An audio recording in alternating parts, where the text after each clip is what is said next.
Jessica Bittard avait 26 ans lorsqu'elle a été victime d'un conducteur ivre. Elle a perdu le droit de vieillir, a perdu le droit de s'épanouir professionnellement, elle a perdu le droit de choisir sa robe de mariée, de bâtir une famille. Ça va faire 7 ans cette année, mais la peine est toujours là. Ses parents endeuillés militent maintenant pour abaisser à 0,05 % le taux d'alcool permis dans le sang pour quiconque emprunte la route.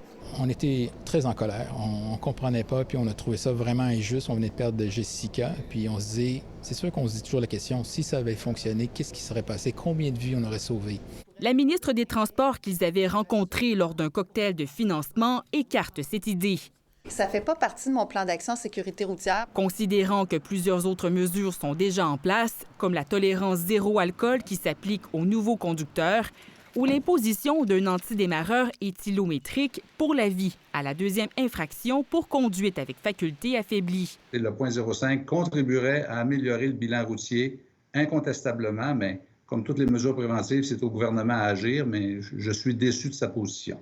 Au Canada, seul le Québec et le Yukon maintiennent un taux d'alcool légal de 0,8 % tel que prescrit par le Code criminel.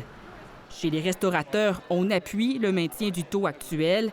La vente d'alcool constitue en moyenne 30 % de leur chiffre d'affaires. C'est clair que c'est une réduction de services et de ventes dans une période difficile économiquement. Une position qui diffère de celle de l'Association pour la santé publique du Québec. On parle de risques qui sont de plus de 4 fois décuplés d'avoir une collision mortelle. Qui espère dissuader les automobilistes à prendre le volant après avoir consommé pour éviter l'irréparable. Ici Gabrielle Proulx, Radio-Canada, Montréal.